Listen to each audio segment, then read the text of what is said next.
you make Atiku the presidential candidate and Obi the vice presidential candidate, because what they are trying to do, we just know, they are trying to see whether they can merge those two volume of votes together to see whether they can surpass our 8.9 million votes. That's all. Let's just be as raw as possible. That's what they're trying to do. But they don't know that the dynamics have changed and the dynamics will change. First of all, Atiku does not possess that 6.9 million votes. Obi is more of a cult personality than an Atiku. So Atiku cannot take that 6.9 million votes away from PDP. It was the PDP structure that gave him that vote. So Atiku does not own any 6.9 million votes he's bringing to that coalition. The structures of PDP that delivered those votes, those structures are intact. He left those structures behind. Those structures did not follow him. So for him to think he wants to take some 6.9 million votes, I will give him 1 million votes out of those 6.9. The rest are PDP votes. Are you being realistic? I'm telling you the honest truth, because there are PDP structures that he didn't take away. He's not a cult personality to take any PDP vote away. The PDP remains intact. The governors, the senators, House of Representatives, he did not take one away. Except maybe these Sokoto senators follow him. That's all. But hold on, let me finish. I tell you, you must give me time to finish this. I want to apologize to them if I make their spirits, if I dampen their spirits tonight. But I'm sorry, I have to do it, and to also boil the spirits of our APC supporters to tell them they are going nowhere. So that coalition, first of all, he cannot bring those votes into those coalitions. The second one is that once Obi is his deputy, it will look like he's hiding behind one finger to say, Obi, I want to get Obi's votes. Because they are trying to get those Obi's votes without giving Obi the tickets. They are struggling to get those votes. We tried it that time with Buhari, but we had to give Buhari the ticket because we knew he had those 12 million votes. But they don't want to give him the ticket. ADC is Atiku's party. The earlier Obi knows that, the better. So the moment he's hiding behind Obi, he should just be hiding behind one finger, because you know why? Those demography that delivered Obi in 2023, we have less than 30 seconds. So the demography will not go with him. Hold on. Let me just the Christian demography will not go with him. I'm not saying that all of them, maybe 50% will still go, but he will lose some of those demography. Most of the thing we are complaining about today is just for us to have a better country, just like this person said. See, even car dealers are having issues right now because they are collecting them 40%, or is it 40 or 4% of their of whatever extract. Yes, of course, like this person said, of course the car dealer was complaining about the current administration bad policies. He can't clear his cars from the port because custom duty has increased again by an extra 4%. He was complaining about hardship. Yes, I am one of the obedient cultists. Yes, in 2023, those of us Yoruba's extraction who voted Obi were traitors and Omole. We will vote for him again in 2027, irrespective of the party. If Obi is given the opportunity in 2027 to be the president, our biggest export could be human resources. That is the proper measurement of wealth, not custodial road, conference hall, or airport. Yes, if Obi wins, many people go lose their jobs. That is why they don't want him to come close to Aso Rock at all. Hey, there's a lot of sense in what this person is saying. I'm telling you. Okay, let it be an record that I supported Obi. He has the track record of a responsible leader, and he is prepared to lead. He is a man who has taken leadership courses in best school globally. He started a business and made a fortune from it. Chairman so many corporation and became a state governor without any corruption case. Here is a man whose character speak of humanity and compassion for the youth. I don't care where he is from. I will support him again and again. The 2027 election. In this coalition discussion, so key people have come out to air their thoughts about this particular coalition, which is Festus Keyamo and also Dino Melaye. Remember that Dino Melaye is part of the people forming the coalition for the 2027 election in order to remove President Tinubu from seats, whereas Festus Keyamo is a core supporter of the APC government and also a minister. So this particular discussion was very intense. How does this Tinubu administration stand or respond to the widespread frustration? And that is what the opposition is using to say, we'll send you guys out of town. Okay, they know us very well. We also know them very well. They are not strangers to us, so we know them very well. And some of these tactics that they are using is what they call, 419. People they use, 419 boys, they used to prosecute them. I was an AFC prosecutor. They have formats, 419 formats. The format they are using is expired. The 419 experts format that the ADC they are using and the so-called coalition is expired format. So Nigerians know them. Nigerians know those formats already. You can't use those formats to deceive Nigerians. Reeling out figures, picking up isolated incidents of some, indices and using it for generalization, hasty generalization. Nigerians know them very well. And we know them very well. I saw one of them huffing and puffing one day on one of your programs, huffing and puffing that he wants to rescue. That person displays wealth every day, puts 500 cars in his garage and all that, and he's telling Nigerians he wants to rescue them. And you think Nigerians, even if they are disappointed with us, we now rely on that person. We now trust that kind of person and his ilk to hand over power to them. The real question going forward is whether we have gotten the macroeconomics right. Guess what?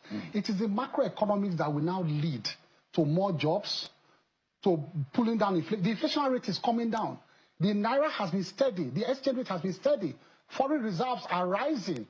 Government revenues are rising. These are indices of a healthy economy. Then guess what? It will now begin to trickle down. Not even ready for the host to discuss with him, because this was supposed to be political debates, not political warfare. When you listen to the way Festus Keyamo was talking, he was talking like he was trying to defend himself. He was talking like he was the opposition, whereas these are the people in power.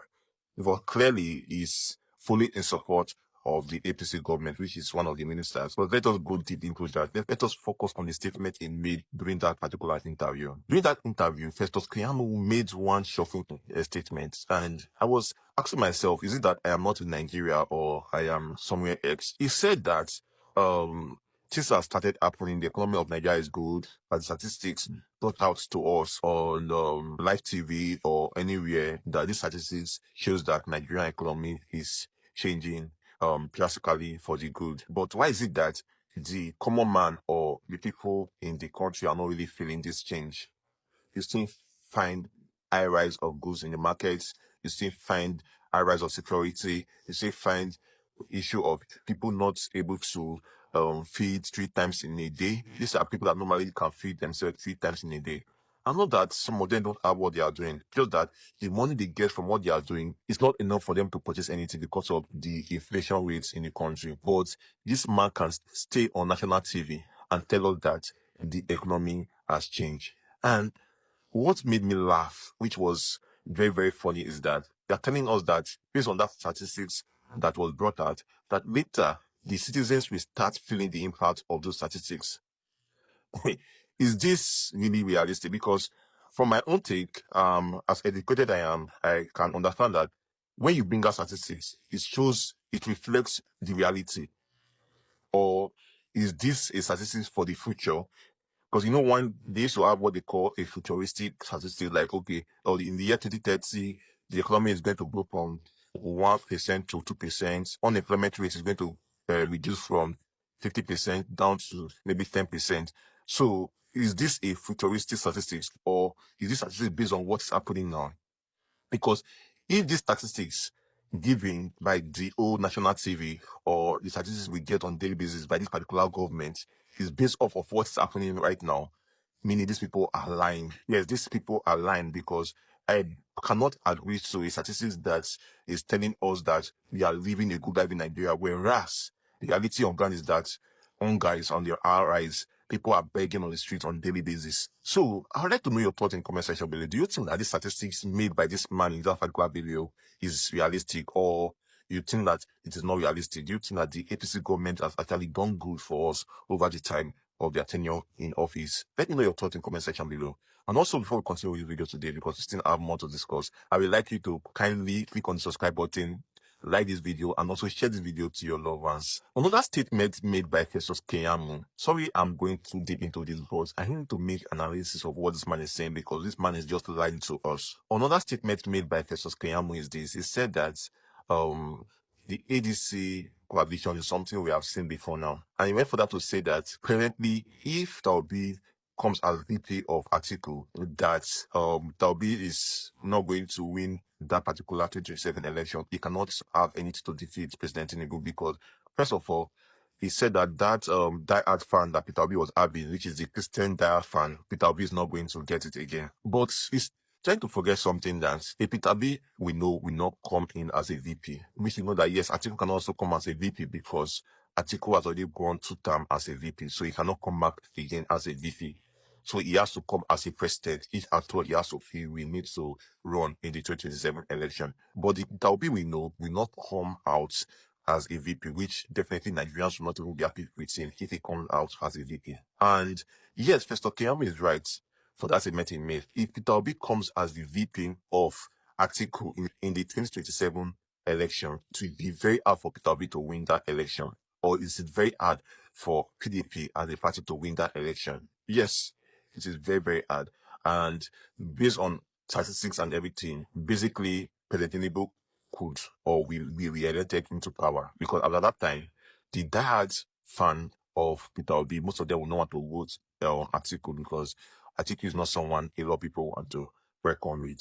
Atiku is someone that a lot of people don't want to be part of because they are seeing Atiku as one of the old cargoes, as one of those past politicians that has actually lead our country down the drain. So, in that sense, Festus Keyamo is right in that particular statement. Moving forward, Festus Keyamo said that they have seen the pattern before now. And yes, it's true, we have seen the pattern. And that is why I myself, I keep questioning the coalition happening presently. Because these are past people. You have the Erufai who openly said that he knows that Tinubu was not the right man to be in power, but Tinubu was someone they know that is possibly going to win the election in that year. He was the best running mate that year. That is why they all gave their support to President Tinubu.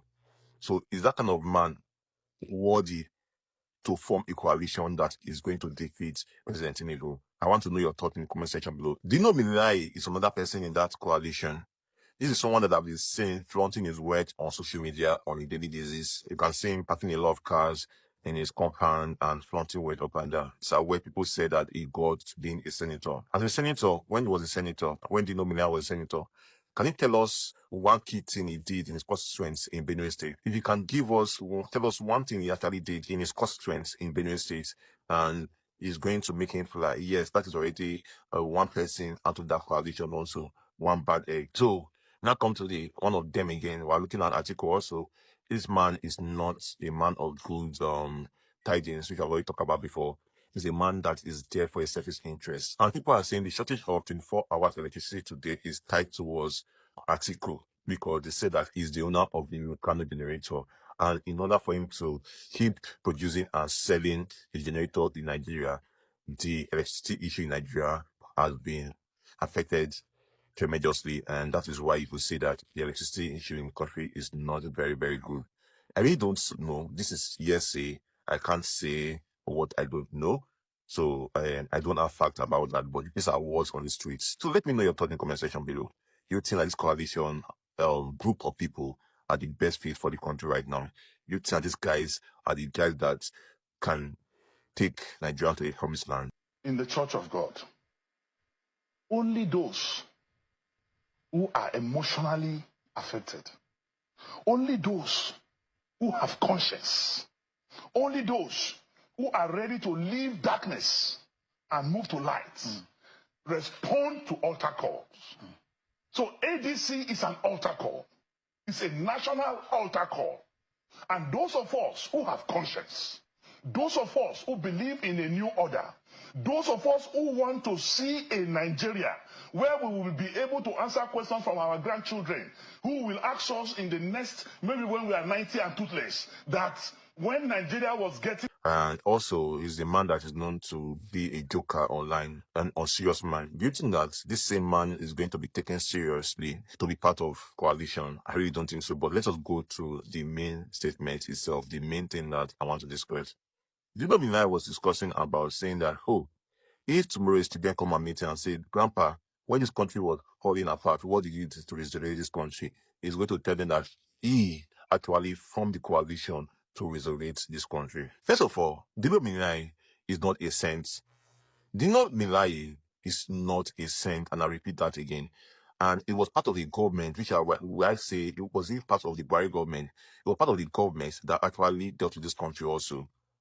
So if this man is part of a government that dealt with this country before now, and the same man is coming out to say that they want to come and repair the country, this is looking very, very fishy. To be honest, this is looking fishy, because how will you tell Nigerians that you want to be part of the people that is going to embrace the country from their current oppressors, and you were once part of the oppressors? Does that actually have common sense? Because this is just like the Westerners who brought issues to the black man and saying that, oh, we are trying to aid the black man after coming to collect the black man resources behind. That is the case of Dino Milai right now. Dino Milai is just coming out to tell you jargons. Is justice are just political strategy. That is what is using there in the statement. My children will not be happy with me, or my grandchildren will not be happy with me. Are you for real? I'm 100% sure that this man is there for his personal interest. He's not there for the people at large. He's not there for the citizens at large. I am not against the coalition, but I am after the right people being in the coalition, because currently the people in the coalition are people with questionable character. So how do I trust you when I know that you have questionable character? How do I want to follow you when I know you have a questionable character? At least some of these persons there have been tested. Atiku have been tested before now. Every has been tested in Kaduna State. We say it did well, but people are having this misfeeling that every was involved with liaising with banditry and the rest, which I really don't and I cannot say, because I don't have fact about that. So throwing words around is kind of risky. That is why you have to be careful with what you say. So people online are saying that, oh, this man is related to banditry. This man is not a man of good faith. He was one of the people that pushing the Muslim free ticket before now. So a lot of things are coming about the El-Rufai guy. That is why I say Nigerians don't really have faith in him also. So at the end of the day, with this coalition actually fly, if the people forming this coalition are people that we really don't have faith in. And remember, Nigerians, that we saw something like this during the formation of APC. Remember that the people that came to form APC then was people that came from the former PDP. The former PDP members were the people that formed this new APC. And you can see what really happened. When it now came again, they now started giving us, hey, we new hope. They're shouting, hope is here. They actually came with a lot of slogans. At the end of the day, they came back doing what PDP actually did. And now they even became worse. Buhari ruled for 8 years as a PDP person, which tanked the economy tremendously. Like, Buhari he tanked the economy because he knew where Mr. Jonathan led this economy. So when Buhari was done with what he needed to do in the economy, he gave the baton to his next man, which is President Tinubu. And now this man did times 3 of what this man did also in 8 years. He actually tripled the inflation of the country times 3. And after doing that, what happened? You now raised minimum wage to how much? Is it not 75,000 or so? I mean, some states say they can not even still pay up to 75,000 naira for minimum wage. And minimum wage at 75,000 naira is just a joke. It's just making caricature of the civil service. Yes, but if you can spend millions of naira innovating presidential villa, you can spend millions of naira on SUVs. People really doing the work, which are the civil servants. You are giving them meager money, as low as 75,000 naira. In this kind of economy right now, 5,000 naira can never carry a single person for even 1 week or 2 weeks in a country. We have seen all this before now. People leaving PDP to APC, and APC now coming to rule us. And after what do I call more than 12 years, we have not seen one significant change by these APC people. Somebody that supported Tinubu is now coming to form the ADC. So now it's just like cycling people. People from bad people recycling themselves again to a new place, forming a new group. and calling themselves, and what do I call them again? The new coalition group. So my guys, don't fall for this. Why did I say don't fall for this? If tomorrow you know that Peter Obi is the man for you, go for him. But don't fall for the coalition, because the truth is that this coalition is another strategy in order for them to bleed the country. Yes, I am not against them, because I know that a lot of people will come for me being against the coalition. I'm not against, but sit down and do critical thinking. You understand that this is all politics. There's nothing true about what is truly happening presently in the country. Everything adjusts. The more you look, the less you see.